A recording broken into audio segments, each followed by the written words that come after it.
സോളിഡാരിറ്റിയുടെ സംസ്ഥാന president P Mujeeb Rahman,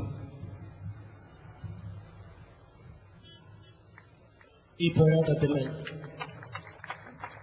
വളരെ കരുത്തോടുകൂടെ നേതൃത്വം വഹിച്ചുകൊണ്ടിരിക്കുന്ന ബഹുമാന്യനായ എ റഹ്മത്തുള്ള മാസ്റ്റർ, പോലീസുകാരുടെ ക്രൂരമായ മർദ്ദനമേറ്റ് ഈ സമരഭൂമിയിൽ ധീരമായി നിലകൊണ്ട പ്രിയ സുഹൃത്ത് വിജേഷ് അരവിന്ദ്, ദേവദാസ് മെരിക്കര, ഹമീദ് വേണുവിൽ, ജമാഅത്തെ ഇസ്ലാമിയുടെ ജില്ലാ president P C Basheer Sahib, പ്രിയപ്പെട്ട നാട്ടുകാരെ, സഹോദരങ്ങളെ, സഹപ്രവർത്തകരെ, ഏവർക്കും സോളിഡാരിറ്റി യൂത്ത് മൂവ്മെന്റിന്റെ വിപ്ലവ അഭിവാദ്യങ്ങൾ നേരുകയാണ്. വളരെ ആവേശകരമായ ബഹുജന റാലിക്ക് ശേഷം ഇവിടെ നാം ഒത്തുകൂടുമ്പോൾ വികസന ഭീകരതയ്ക്കെതിരെ ധീരമായ ചെറുത്തുനിൽപ്പിന് നേതൃത്വം കൊടുത്ത കിനാലൂർ മുതൽ മൂഴിക്കര വരെയുള്ള സ്ത്രീകളും കുട്ടികളും അടങ്ങുന്ന സമര പോരാളികൾക്ക് സോളിഡാരിറ്റി യൂത്ത് മൂവ്മെന്റിന്റെ വിപ്ലവ അഭിവാദ്യങ്ങളും വിജയാശംസകളും നേരുകയാണ്. കേരളത്തെ നന്ദിഗ്രാമിന്റെയും സിംഗൂരിന്റെയും പരീക്ഷണശാലയായി കിനാലൂരെ മാറ്റാൻ ശ്രമിച്ച ഇടതുപക്ഷ സർക്കാരിന്റെ കുൽസിത ശ്രമങ്ങൾക്ക്, ആസൂത്രിതമായ നീക്കങ്ങൾക്ക് ധീരമായ കരുത്തോടെ പ്രതികരിക്കുകയും അവരുടെ കുൽസിത ശ്രമങ്ങളെ ചെറുത്തു തോൽപ്പിക്കുകയും ചെയ്ത കേരളത്തിലെ പ്രബുദ്ധരായ മാധ്യമ പ്രവർത്തകരെയും സമര പോരാളികൾക്ക് ആവേശം നൽകുന്നുകൊണ്ട് കേരളത്തിന്റെ, ഇന്ത്യൻ രാജ്യത്തിന്റെ വിവിധ ഭാഗങ്ങളിൽ നിന്ന് എത്തിച്ചേർന്ന ആക്ടിവിസ്റ്റുകൾക്കും രാഷ്ട്രീയ നേതാക്കൾക്കുമെല്ലാം സോളിഡാരിറ്റിയുടെ അഭിവാദ്യങ്ങൾ ഈ സന്ദർഭത്തിൽ നേരുകയാണ്. ഇന്ന് കിനാലിൽ ലോകശ്രദ്ധ ആകർഷിച്ച ഒരു പ്രദേശം. എന്താണ് കാരണമെന്ന് നമുക്കെല്ലാവർക്കും അറിയാം. കിനാൽ ഒരു എസ്റ്റേറ്റിലേക്ക് നിർമ്മിക്കാൻ വേണ്ടി പോകുന്ന 4 വരി പാതയുമായി ബന്ധപ്പെട്ട് കഴിഞ്ഞ 8 മാസമായി കിനാലൂർ മുതൽ മാളിക്കടവ് വരെയുള്ള പ്രദേശവാസികൾ സമരം നടത്തിക്കൊണ്ടിരിക്കുകയാണ്.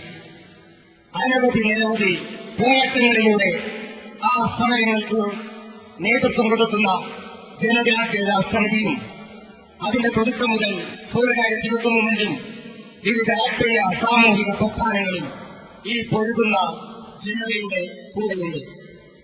കഴിഞ്ഞ 6-ാം തീയതി വ്യാഴാഴ്ച കിനാലൂരിൽ സർവേക്ക് വേണ്ടി പോലീസ് ഉദ്യോഗസ്ഥന്മാരുടെ അകമ്പടിയോടുകൂടെ സർവേ ഉദ്യോഗസ്ഥന്മാർ എത്തിച്ചേരുകയുണ്ടായി.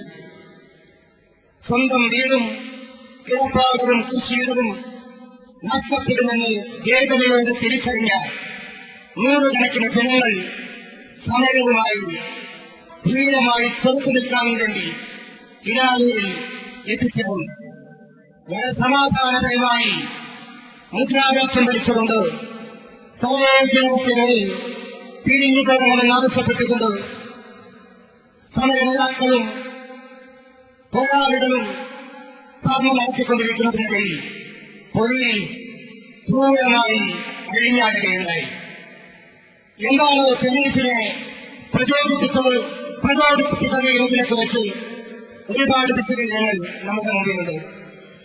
ആ സംഭവ സ്ഥലത്ത് നിന്ന് നമുക്ക് മനസ്സിലാക്കാൻ കഴിയുന്നത് ധർമ്മം നടക്കുന്നതിന്റെ മറുഭാഗത്ത് ഒരുമിച്ച് കൂടിയ കാഴ്ചക്കാരായ CPM-ന്റെ പ്രവർത്തകർ മടിയിൽ ഒഴിച്ചുവെച്ച കല്ലുകൾ പോലീസിനെ എറിഞ്ഞുകൊണ്ട് പോലീസിനെ പ്രലോഭിപ്പിക്കുകയായിരുന്നു. അല്ലെങ്കിൽ നേരത്തെ CPM-ഉം പോലീസുമായി ഒത്തുചേർന്നുണ്ടാക്കിയ അജണ്ട നടപ്പിലാക്കുകയായിരുന്നു.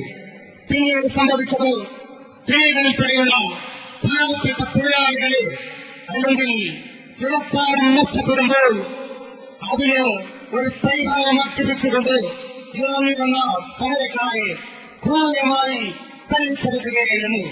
ആ തല്ലുകൊണ്ട് ഇവകൾ നമ്മുടെ ഈ വേദിയിലും സദസ്സിലും ഉണ്ട് എന്ന് നമുക്കെല്ലാവർക്കും അറിയാവുന്ന വസ്തുതയാണ്. നമുക്കറിയാം, ഇങ്ങനെ ഈ സമയവും പ്രത്യേകമായ സ്വഭാവത്തിൽ, ശാന്തമായ സമാധാനപരമായ സ്വഭാവത്തിൽ മുന്നോട്ട് പോയിക്കൊണ്ടിരിക്കുമ്പോൾ ഈ വികസന ഭീകരതയ്ക്കെതിരായ ഈ സമരത്തെ ചോരയിൽ മുക്കിക്കൊല്ലാനുള്ള ആസൂത്രിതമായ നീക്കങ്ങളെ ചെറുത്തു തോൽപ്പിക്കുവാനും തിരിച്ചറിയാനും സാധിച്ചു എന്നതാണ് പ്രബുദ്ധ കേരളം നേടിയിരിക്കുന്ന ഏറ്റവും വലിയ വിജയമെന്നാണ് സോളിഡാരിറ്റി യൂത്ത് മൂവ്മെന്റ് മനസ്സിലാക്കുന്നത്. ബഹുമാന്യനായ മന്ത്രി എളമരം കരീം സോളിഡാരിറ്റിയെയും അതുപോലെ തന്നെ സമരത്തിന് നേതൃത്വം കൊടുത്തുകൊണ്ടിരിക്കുന്ന സംഘടനകളെയും പ്രവർത്തകരെയുമെല്ലാം മാവോയിസ്റ്റുകളും തീവ്രവാദികളും ഭീകരവാദികളും ആക്കി ചിത്രീകരിച്ചുകൊണ്ട് താറടിച്ചു കാണിക്കാൻ ശ്രമിക്കുകയുണ്ടായി. ഞങ്ങളൊന്ന് പറയട്ടെ, ഇത് നിലനിൽപ്പിന് വേണ്ടിയുള്ള പോരാട്ടമാണ്, ജീവിക്കാൻ വേണ്ടിയുള്ള പോരാട്ടമാണ്.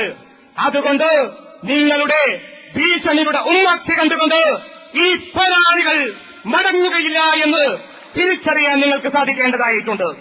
കാരണം പ്രത്യേകമായ താൽപര്യങ്ങൾക്ക് വേണ്ടിയല്ല, കിടപ്പാടങ്ങളിൽ നിന്ന് വർഷങ്ങളോളം പകലന്തിയോളം അധ്വാനിച്ചുണ്ടാക്കിയ കൊച്ചു കൊച്ചു പാർപ്പിടങ്ങളിൽ നിന്ന് കുടിയിറക്കപ്പെടുമ്പോൾ കണ്ണീരും വേദനയും ഏറ്റുവാങ്ങിക്കൊണ്ട് സമരഭൂമിയിലിറങ്ങിയവർക്ക്, പ്രത്യേകിച്ചൊന്നും നഷ്ടപ്പെടാനില്ലാത്തവർക്ക് എന്തു ഭീഷണിയാണ് ഇവിടത്തെ CPM-നും മന്ത്രി എളമരം കരീമിനും ഉണ്ടാക്കാൻ കഴിയുക എന്ന ചോദ്യമാണ് ഞങ്ങൾ ഈ സന്ദർഭത്തിൽ ചോദിക്കാൻ ആഗ്രഹിക്കുന്നത്. തീർച്ചയായും സോളിഡാരിറ്റിയും ജനജാഗ്രതാ സമിതിയും സമര സംഘടനകളും വികസനത്തിനെതിരല്ല. അവിടെ കിനാലൂരിൽ വരാൻ പോകുന്നത് എന്താണ് എന്നതിനെക്കുറിച്ച് സുതാര്യമായ ചർച്ച നടന്നിട്ടില്ല. 2 വർഷം മുമ്പ് ബഹുമാന്യനായ MLA അവിടെ യോഗം വിളിച്ചു ചേർത്തു. സോളിഡാരിറ്റിയുടെ പ്രവർത്തകരും ആ യോഗത്തിൽ പങ്കെടുത്തിരുന്നു. അപ്പോൾ ബഹുമാന്യനായ MLA പറഞ്ഞു, നിങ്ങൾ എന്താണ് വരാൻ പോകുന്നത് എന്ന് ചോദിക്കരുത്, വികസനം മുടക്കരുത് എന്ന് മാത്രം അഭ്യർത്ഥിക്കുകയുണ്ടായി.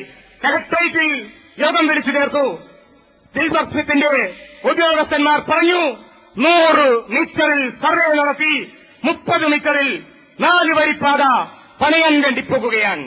പിന്നീട് സമരങ്ങളുടെയും സമ്മർദ്ദങ്ങളുടെയും അനന്തരഫലമായിട്ട് 30 മീറ്ററിനെ 20 മീറ്ററായുമൊക്കെ ചുരുക്കുവാൻ ബന്ധപ്പെട്ടവർ തയ്യാറായിട്ടുണ്ട് എന്നത് സന്തോഷകരമായ സംഗതിയാണ്. പക്ഷേ ഇപ്പോഴും മലേഷ്യൻ കമ്പനി പിന്മാറിയ ശേഷവും എന്തിനു വേണ്ടിയാണ് ഈ റോഡ് നിർമ്മിക്കുന്നത് എന്ന ചോദ്യത്തിന് കൃത്യമായ മറുപടി പറയാൻ ബന്ധപ്പെട്ടവർക്ക് സാധിച്ചിട്ടില്ല.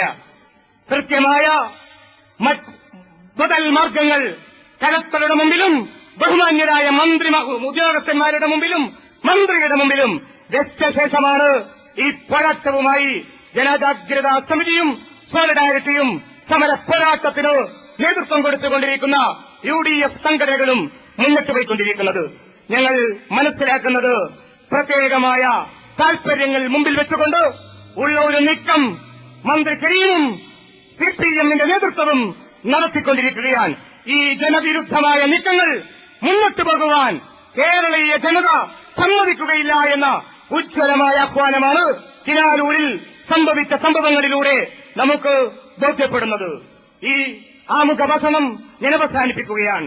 സോളിഡാരിറ്റിയെ ഒറ്റ തിരിച്ച് ആക്രമിച്ചുകൊണ്ട് പുറമെ നിന്നവർ വന്നവരാണ് എന്നൊക്കെ പറഞ്ഞുകൊണ്ട് പിന്നോട്ടടിപ്പിക്കാൻ വേണ്ടി മന്ത്രി കരീം ശ്രമിച്ചിട്ടുണ്ട്. ഞങ്ങൾ പറയാൻ ആഗ്രഹിക്കുന്നത്, സോളിഡാരിറ്റിയുടെ സമര പോരാട്ടങ്ങൾ കിനാലൂരിൽ തുടങ്ങിയതോ കിനാലൂരിൽ അവസാനിപ്പിക്കാൻ വേണ്ടി തീരുമാനിച്ചതോ അല്ല. കേരളത്തിലെ ജനകീയ പോരാട്ടങ്ങളുടെ കരുത്ത് ഹൃദയത്തിലേറ്റു വാങ്ങിക്കൊണ്ട് പച്ചിവടയിലൂടെ ചങ്ങറയിലൂടെ 100 കണക്കിന് സമരഭൂമികളിലൂടെ